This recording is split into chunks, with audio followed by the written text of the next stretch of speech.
Well, maybe except for John 3:16, there aren't very many passages of Scripture that are so well known as where we started today. If you were here last week, we rolled the scrolls all the way back to Bereshit, to Genesis, and that's always a nice thing to be able to look at the whole scroll and find the Shema and find different things that are there and see that it's all there. And we're on a 3-year cycle again to read it. But we're going to probably take some excursions. We'll read all of the passages, but we may emphasize, as we go through this 3-year cycle, we may emphasize more. Some may emphasize the prophets, some may emphasize the Apostolic Scriptures, and so forth and so on. So we've been through, how many times have we been through the 3-year cycle now? I forget, but 7 or 8, yep. So, and we went through several of the Apostolic books, took a break from doing that. Remember when we did 1st and 2nd Peter, and we did Romans, right? Okay. So we're starting over. And the first thing that we remember is you're never done studying God's Word. When you've read it all the way through, you read it again. When you've studied a book, you study it a few years later and you find all kinds of new things. It isn't because there are hidden things, it's because there's so much application as well, that we never tire of reading this great book that God has inspired and preserved for us in ways that only He could do. So, the first verse, the first line of this great book, those of you that, if you were taking beginning Hebrew, okay, how would you parse the first word?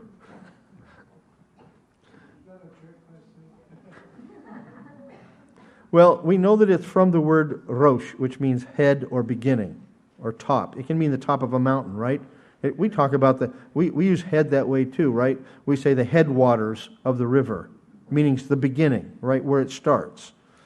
So we could talk about the top of the mountain. In Hebrew, you can talk about the head of the mountain, right, which is rosh. And that's what we have here. We have rosh, and it begins with the preposition in, okay? So it has the preposition bet, the letter bet, which means in, attached to it. But it's not just barosh, it's bereshit. What do we do with that? Well, I'll tell you something. Generally speaking, many of our translations have the same. I've just put a couple up here. The New American Standard Bible, the English Standard Version, the New International Version. By the way, the reading was from the New International Version, and so we want to talk about one mistake the NIV made in this opening chapter a little bit later. But here, just translated it the way we normally think. What is CSB? Oh yeah, Christian Standard Bible, and the Complete Jewish Bible, and the Tree of Life version, all translated as a sentence. In the beginning, God created the heavens and the earth. Contemporary English Bible says, when God began to create the heavens and the earth. What? So leaves it as, you got to read the rest of the sentence to finish it. The Jewish Publication Society says, when God began to create heaven and earth, and then goes to verse 2, which would be what? The earth was tohu vavohu, without form and was void. Okay? Stone Chumash, it says, in the beginning of God's creating the heaven and the earth. So it still is waiting. It's not a sentence by itself. The New Revised Standard Version, in the beginning when God created the heavens and the earth. The Roman Catholic version, and sometimes people get mixed up, and the NASB is different than the NAV, okay? The NAV is the New American Version, which is the New Roman Catholic translation. The old Douay was the older one. And the NAV says, in the beginning when God created the heavens and the earth was without form and void. And today's English version in the beginning when God created the universe, comma, and goes on. So, I don't want to get into all kinds of grammar and everything here, but what's the problem? How come some people are saying, well, what difference does it make? You might say, well, who cares? What difference does it make? The difference is this. If you say that there's a comma there, or you're reading it with the next verse, it means something already existed when God started creating.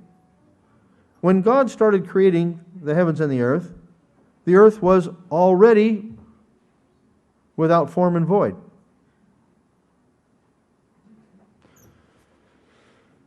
And they do that. Again, those of you that are taking first year Hebrew, listen up, because you'll learn this along the way at some point.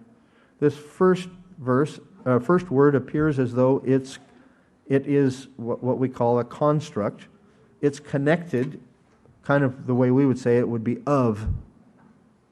So if you say something is of something else, you put it in the construct form. If it's a noun, there's other ways to do it, but that's one way to do it. So they're translating it in the beginning of God creating the heavens and the earth. But that's not really fair. We're going to talk maybe a little more about that, because this afternoon I have snatched Spike and said, hey, let's the two of us sit down and talk about all of this.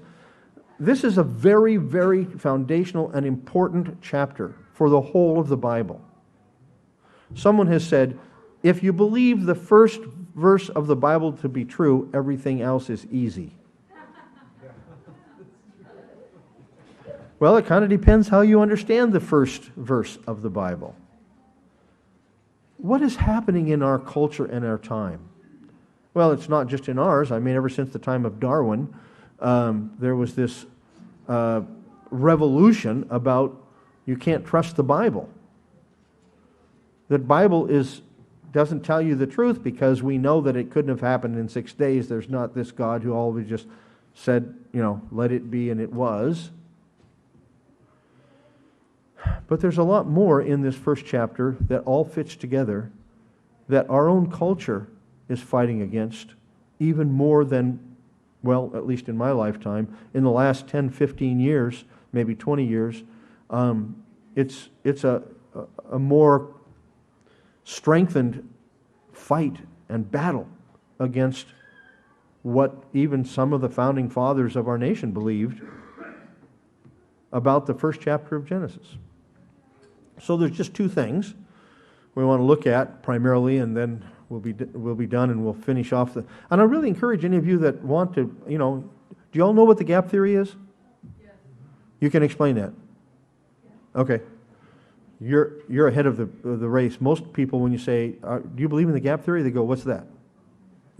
So we can talk about that. We can talk about something as wonderful as the second law of thermodynamics, or any of your questions when it comes to how do we explain to our friends, our neighbors, our family members, and so forth, who are all saying that the Earth is 6.4 billion years old, and it started off this way, that way, the other way, and it just rolled into what we have now. So if you've got those kind of questions or you want some answers, in the email that I sent to Spike, I said I wanted an expert there, so I asked him to come. And if you don't think he's an expert, you haven't talked with him very much. Okay, so some of you may have some questions that Spike has done a lot of study, okay, on this, and I'm grateful that he has. He has the ability, the knowledge, and the resources to do so. So in our afternoon session, come and we'll fill in the gaps. Okay, but first of all, how should we understand this? We're not going to understand it. Yeah, fill in the gaps. That was good, wasn't it? We're not going to understand this, that in the beginning, when God began to create, the earth was without form and void, as though the earth, something already existed. Was God like a potter where he takes the clay and he kind of gets it molded up and then he pops it on the wheel and then he starts fashioning it? Is that what it's saying? It doesn't. No. It says in other parts of the Scriptures, and we'll look at that in this afternoon a bit, and we looked at it in Isaiah 42, right? He's the one. He stretched out the heavens. Oh, I thought they expanded over billions of years. I'll say, well, Tim, it could mean that, could it? Let's study it and see. Okay? John tells us that nothing existed but what Yeshua created it. So Genesis 1 must not be telling us about God taking matter that already existed. And, somebody will immediately raise their hand and say, well, what about the angels? When were the angels created? I don't know, but I'm glad you brought it up. Because that's the rabbis don't know what to do with this first chapter. We'll see that in just a moment. I think the first verse should be taken the way the NESB takes it, the way that most of the translations take it, as an independent sentence, and the grammar can sustain that. But I think it probably is more of a title. So that's why it starts with a construct. The beginning of God creating heavens and earth. And by the way, the Hebrew word for create is bara, right? Beit resh aleph. Do you know that if you do a study on bara in the Bible, it's never used of anyone but God? It gained a technical term to mean that which only God can do. And creating doesn't usually mean putting something in a jar and letting it ferment. It means to make something that hadn't existed. For God, He spoke and it came into being. Now, some people say, well, there's some evidence for an evolutionary kind of an approach to things. We can talk about that. Within certain realms, there was progression, undoubtedly, in terms of, even after the flood, right? I mean, how many people survived the flood? 8. Apparently, God had within their gene pool that was necessary for all of everything that came, all the nations and different skin colors and so forth and so on. So there is some progression in that. But the question is, could God have spoken and it came into being? Is that possible? Is this contrary to all the science that we know? No. It's contrary to bad science. Isn't this true of, and hopefully it's not true of us, but I suppose it could be if we're not careful. Academicians never want to be wrong. I've known some doctors that never want to be wrong either, even when they misdiagnose something, they're still not wrong. Scientists hate to be wrong. I don't know. I'm not a scientist, but the little research that I've done, they're trying to make an explanation for gravity, and I don't think they're doing very well. They try to make an explanation for what light is, and I don't think they're doing very well. In fact, some of the scientists are even telling us that matter, what is matter? Anything that has mass and has volume? Aren't those the two properties of matter? They're telling us matter is eternal. What? There really are top-notch scientists that are saying matter is eternal? How do they try to disprove creation? In their laboratories. How do they prove that matter is eternal? In their laboratories? No. That one they have to have in order to not give any credence to a creation story, a creation reality, that there is God who exists, and He has spoken, and the world came into being. One of the first things that God does in this creation story is He separates. Have you noticed that? Again, I know I've said this several times, but I want to emphasize it again. One of the things that's going on in our modern culture is trying to take down any distinctions that separate things. take away the distinction of what is true and what is false, take away distinction of what is right and what is wrong. I heard yesterday on the news that the EU, European Union, what is the group that governs the European Union? I forget what they're called, but this group, pardon me? Interpol? I don't know what, yeah, whatever it is. They are trying to make it a hate crime for anyone, in terms of any publication or anything, to say that anyone on this committee that makes the rules for the EU have done what is wrong. Isn't that a way to always be right? No matter what? So the one thing that we see in this first chapter is that God is a God of distinction. He separates between the water above, the water below. He separates between the dry land. In fact, the verb badil, badal, actually in the PL, is used throughout this. He sets this against this against this. This is different than this. When God says in our Isaiah passage that He is the one who created and there's none other, has He made a distinction between Himself and others? Yes. He has clearly distinguished Himself between those who are falsely called gods or goddesses and the one who is the true God. God is a God of distinction. Distinction is important. It doesn't mean that we use distinction to create hate. No, it doesn't mean that we misuse distinction. And what is unity, by the way? Unity is not all similar, not the same, it's not sameness, right? Unity is not sameness. If everybody is exactly the same, you can't have unity. Right?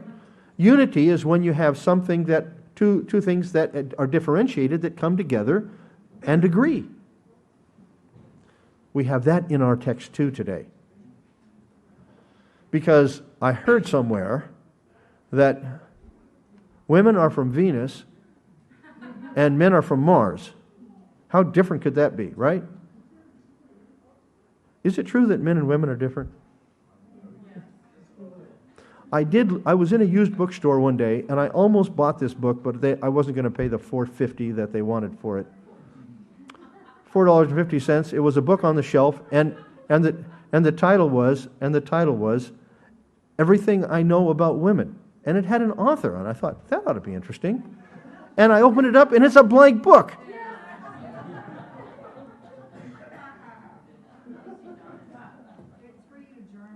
It's for you to journal in. Well, the point, that's overstated, obviously, because we have a lot of similarities, but there's clearly a difference.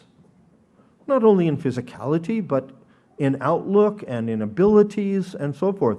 And let's face it, guys, and let's be honest with ourselves, women have abilities we don't have, and sometimes we wish we did. In the sense of being able to perceive, to understand, and able to differentiate. I know many times I will ask Paulette for feedback, what did you think about this? And her input is like, wow, I didn't think about that. I didn't see that. Yet, according to our text, we can be one. So there's not only clear distinction in our text, but there's also clear unity. And that's very important. So, I think the opening, let's talk with the first thing about creation here. I think that opening verse is in fact an independent verse, and it goes on from there. It should be stated that whether or not the opening line is an independent clause or subordinate clause, I think it's independent, and I think it has the better evidence. The fact that God created out of nothing. How do you create out of nothing? I've always wondered about that Latin term, ex nihilo. It means out of nothing, but I think it would be better if it said into nothing. Now, another thing, nothing existed. And God said, let there be light, electromagnetic radiation. Does anybody know what that is? Oh, don't get me on that. Okay. It's required that by the very nature of matter, since it's impossible that matter could be eternal. The very fact that matter always moves from a higher state of energy into a lower state of energy necessitates that it must have had a beginning. And from all the calculations that we can make, if it had a beginning billions and billions and billions and billions of years ago, wasn't there somebody famous who always said that? According to what we know by way of physics, the energy should be burned out by now. So the fact that God created out of or into nothing is obvious to any who affirm his existence as described in the Bible. I'm not saying that someone who says, well, I think, it took a while, or the earth is, 10,000 or 11,000. The chronology that we have in the Tanakh, we could get pretty close, but I don't think we can be overly dogmatic. I think there are sometimes generations missing in some of the lists. Seems to be that way. But nonetheless, compared to billions and billions of years, this earth is pretty young. Very young, actually. But it does not appear to me that an explanation of how the stuff we call matter came into existence is the purpose of the opening chapter of Genesis. Rather, the purpose of this opening story of the Bible is to identify the one God, who will soon be seen in the biblical narrative to be the God of Israel, as the sovereign king of the universe, who alone is able to make order out of chaos by establishing separation of those things that essentially differ: light and dark, space above, space below, water and dry land, plant life, animal life, and mankind. He makes a distinction. Here's another thing that is encapsulating our culture. Has there ever? Well, there has been. If you study Egyptian history, you know that they worshipped animals, and they kept animals, and they considered animals to have equal or greater value than people. So it's not just our culture. Does the American culture as a whole, as far as we can tell, value animals higher than people? If we want to get technical, the answer is yes, if abortion continues to be legalized. We have known people who have been incarcerated and charged with a crime for killing an animal, a pet. It's not a crime to kill a yet born baby. So if it's not the case, we've headed that direction. Well, it's kind of funny in my opinion, when you read the rabbis. The rabbis are really bouncing around in this passage. But sometimes they have some interesting insights. I don't think that they're necessarily proven, but I think they're interesting insights. They ask a question: why does the Torah begin with the second letter of the alphabet? Why not the first letter? Shouldn't it start with A rather than B? It says Bereshit.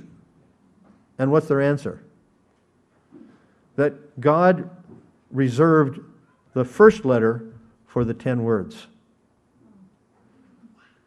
Now, they make an interesting point, which I think isn't based upon that nice little play on letters. They make an interesting point, though, that God created the world for mankind. For mankind to rule, to live, and to honor Him in a way that they otherwise couldn't. So, they say He reserved the first letter for Anochi Adonai. I am the Lord your God who brought you out of Egypt. It starts with an aleph. When you take creation by itself and you strip God away from it, it loses the very purpose for why God created. God created in order to reveal Himself, right? Isn't this what Romans says? Romans 1, Paul says that the invisible things of God are known, for they are evident within the creation.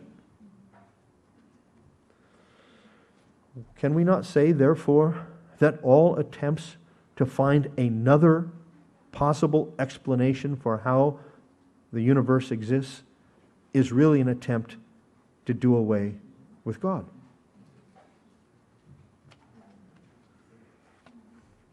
If you go to page 3, I've kind of put the chart out where we have This isn't really poetry, but it's poetic, okay, this first chapter. It says that the earth was tohu vavohu, right? Without form and void, however we want to translate that. We can talk about that later too. That's found one other time in the Tanakh in Jeremiah. We can look at that. But it seems like the first 3 days he forms, and the next 3 days he fills. So he overcomes that problem, that difficulty. He formed light and separated light from darkness. And then what did he do on day 4, the corresponding day? He filled the heavens with the lights, right? The sun, the moon, and the stars. Then on day 2, he formed water above and water below. In that order, he separated the water above and the water below. But on the 5th day, he fills the water below and he fills the waters above. Now that's typical poetry to do what we call an X, where you have the first thing is parallel to the second, and the second is parallel to the first.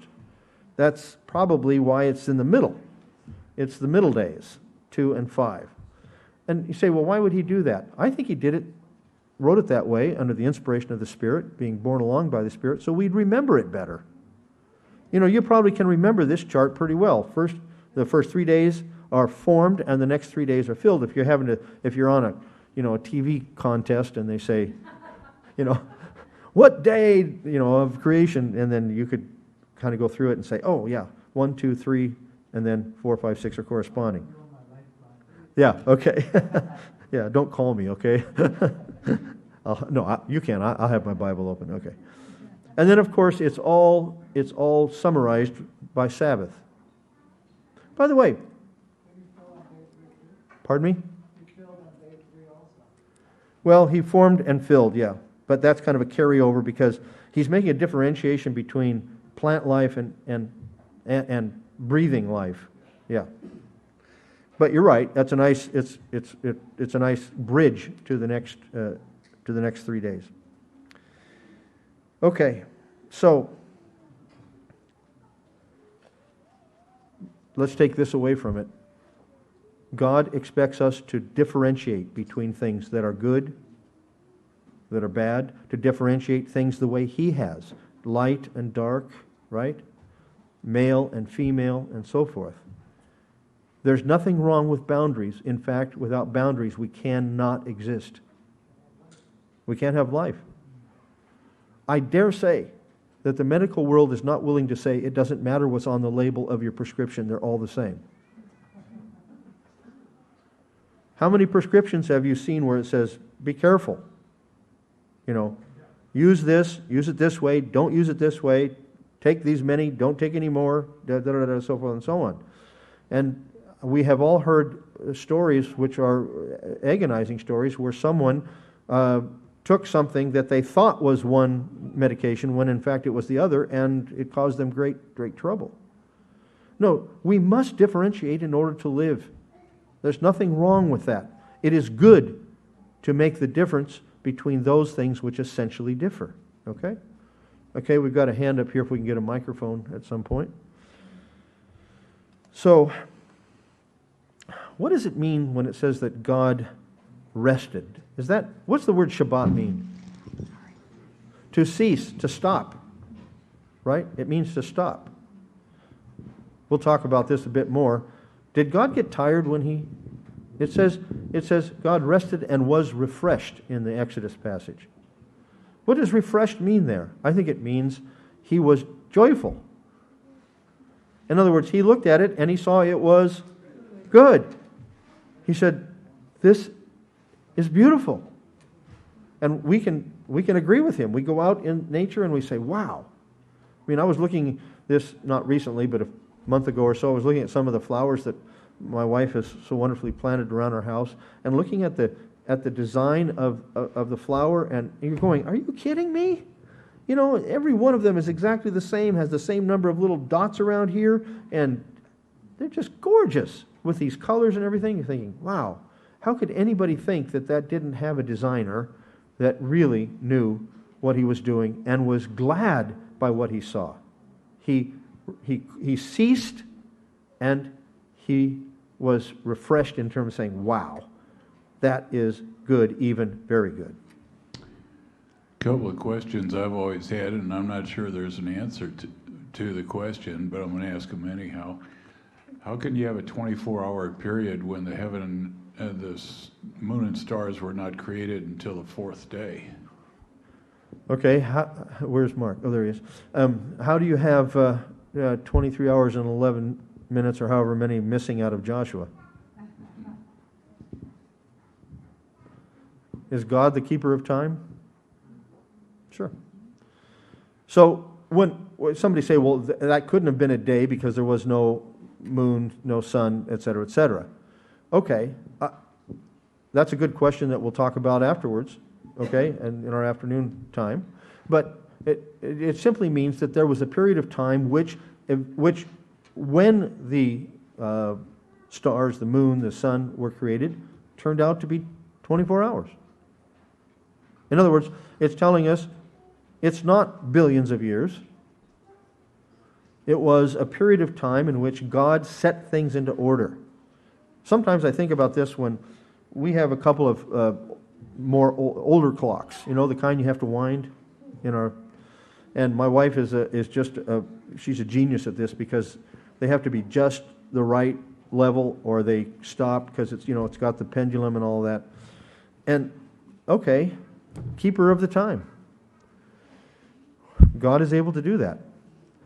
We cannot have the first chapter of Genesis without saying God is the God of miracles and there's nothing impossible for Him to do.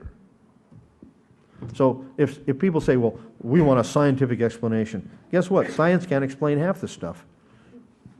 Okay, one of the other questions, this is just the way I think, is the third day, of course, it says that the plant life was brought forth. Right. But yet it says the sun and we know that light already existed. I'm not exactly sure what that means, but plant life requires light in order to exist. So the existing light must have been sufficient. Okay. That's all we can say. Why did He create light? Why did He create light first? Don't give away all of our stuff for afternoon, okay?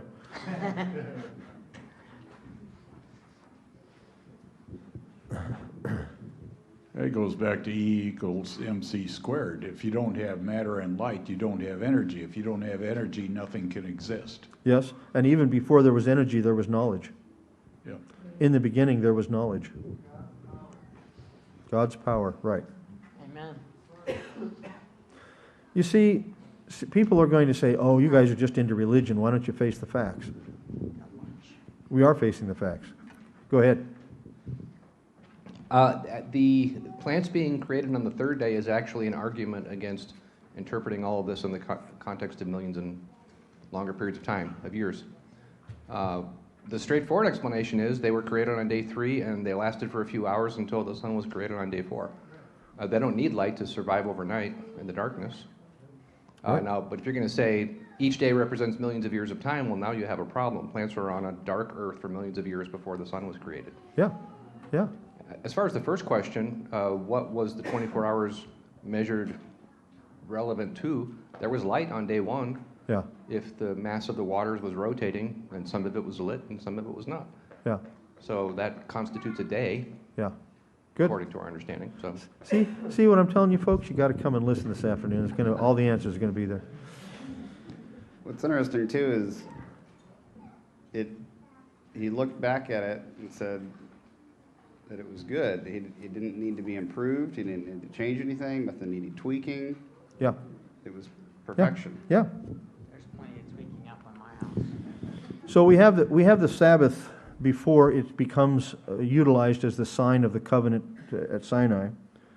So He not only separates physical things, He separates in time. And He still does. We get a lot of emails at TorahResource, and fortunately, Michael and Caleb and Gary and Rob answer a lot of them. I answer some of them. But we regularly get this question: how do you know that today's the Sabbath? Maybe we're 3 or 4 days off. Well, if God said that the Sabbath day was important from the very beginning, it says He set it apart, then surely God has the ability to maintain it through human history. But I just go back to this. Did Yeshua know when the Sabbath was? According to Luke 4, he did.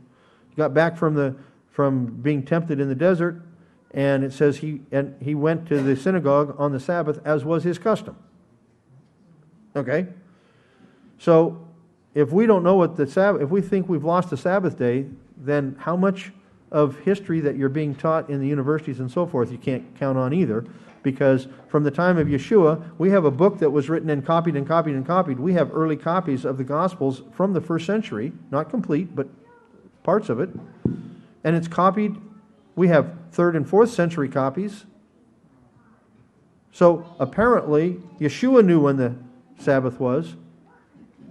His followers undoubtedly continued to know when the Sabbath was.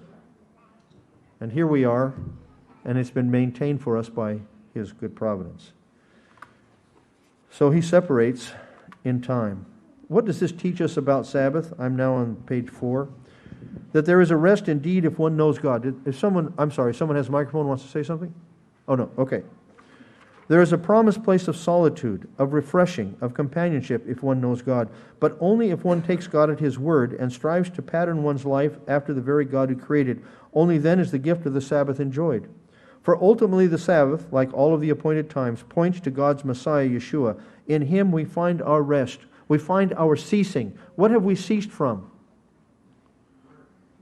Trying to think or maintain that we can gain God's favor by being good.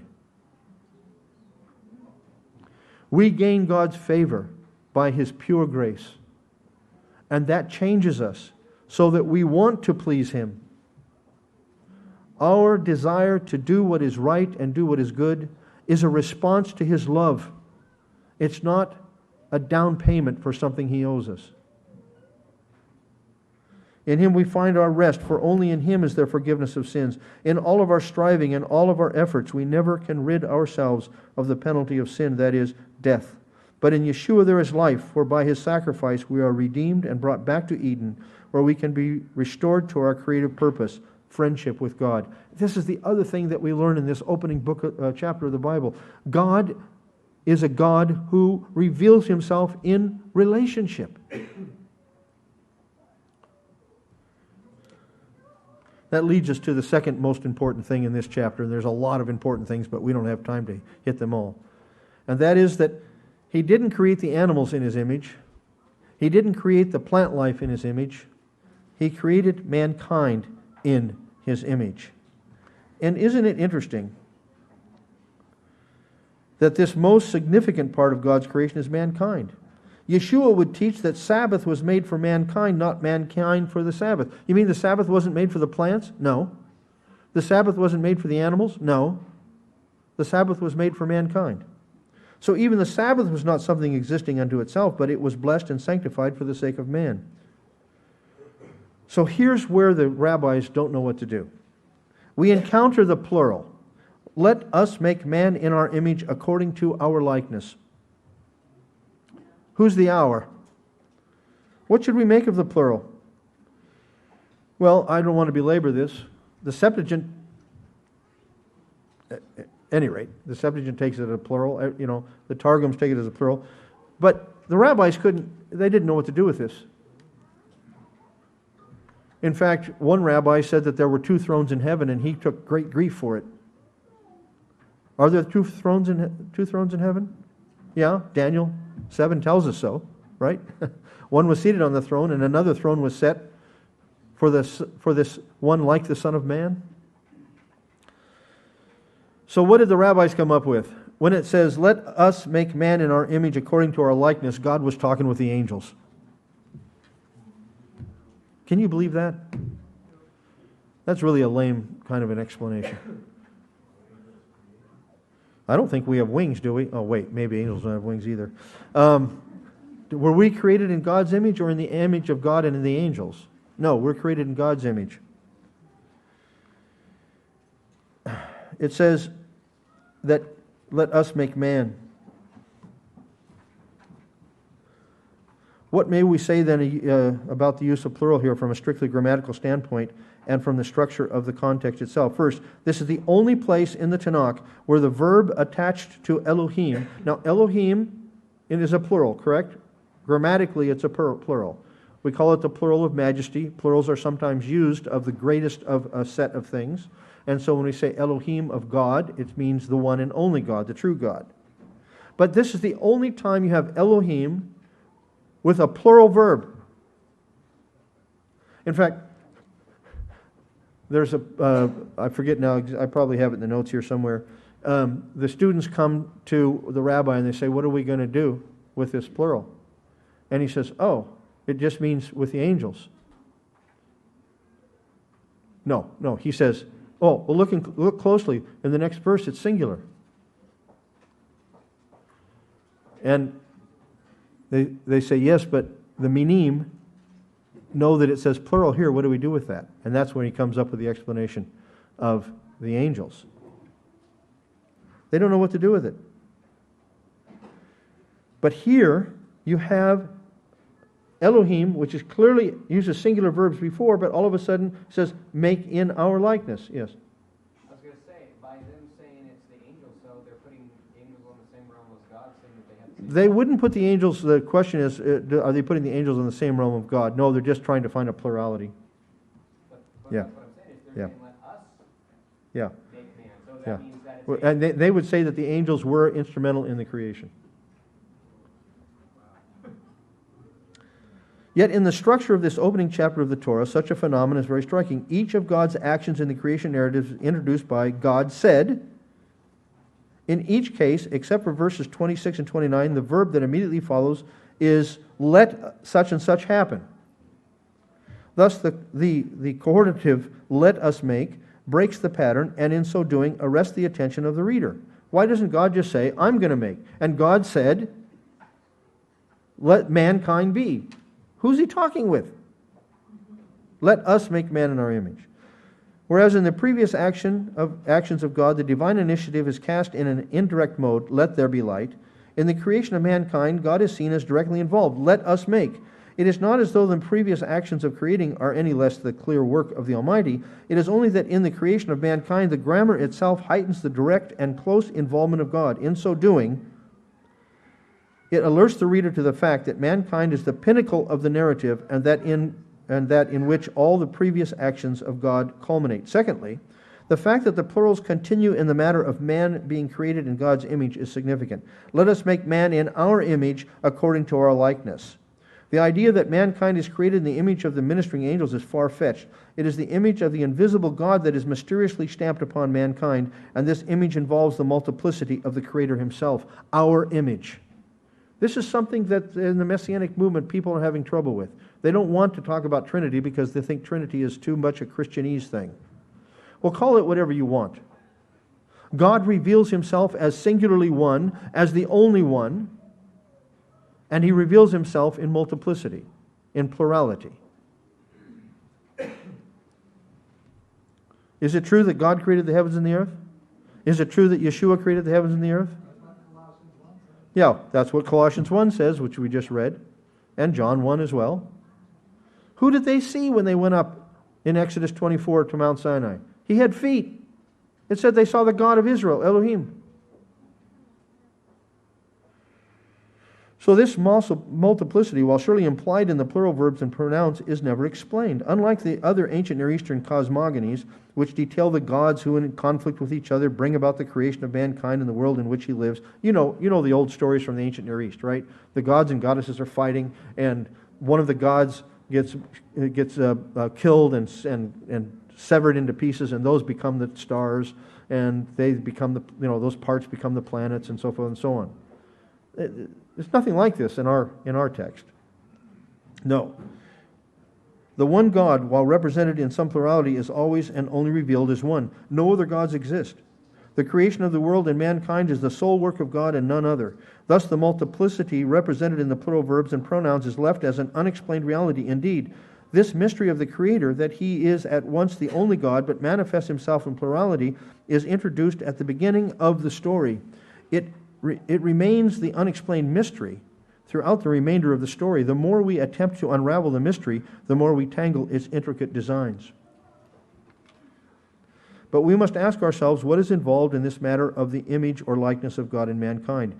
Image translates the Hebrew word zelem, a word used often of things carved or sculpted. It's used of idols and of replicas of objects. God intends to sculpt mankind to look like Him. Most likely this means that man is to represent God in the created world even as a viceroy represents the sovereign who sends him. Likeness translates the Hebrew word damut, which means a shape or a model. This Hebrew word may have at its base meaning an indistinct outline of a figure or an object. If this is in fact the basic meaning, then mankind displays in a metaphoric sense the general shape of God. That is, when one looks at mankind, he should see an indistinct outline of God. What exactly is this, then, within mankind that displays this indistinct outline of God, that shows forth His image? How is it? I would suggest that it is nothing less than the very mystery of God as at once one and the only one, while at the same time mysteriously plural. For immediately in our text we have the stunning conclusion to the divine proposal. Let us make man in our image. God created man in His own image. In the image of God He created him. This is where the NIV is wrong, which was the text that was read. It doesn't say them. It says oto, sign of the direct object plus singular masculine pronoun. It means He created him, an individual. God created man in His own image. In the image of God He created him. Then it immediately says, male and female He created them. Well, which is it, him or them? And the answer is, yes. And why? We learn that story at the end of chapter 2. We learn the answer, right? Therefore, a man shall leave his father and his mother, and shall be joined unto his wife. And by the way, there's no word in Hebrew for wife. It's just the word isha, woman, right? And they shall be, how can they be one? Plural, unity. Full, perfect unity. God created man and women, male and female, in such a way that they are enabled to be one. Representation of God. So, this is why it's so important for us to have this well grounded. Because what is our culture telling us? Our culture is telling us that the distinction between male and female has been done away with. Whenever a culture seeks to do away with distinction in gender, they are hitting, whether they admit it or not, or even know it or not, they are seeking to undermine the very foundation of chapter 1 of the Bible. He created male and female. Male cannot become female, and female cannot become man. Now, I know there are those who are born sometimes with maladies and with so forth and so on, but that is the exception, not the rule. And the vast majority, I don't even know the numbers by way of percentage, but the vast majority, the great majority, God has distinguished between male and female in a physicality as well as an inner being.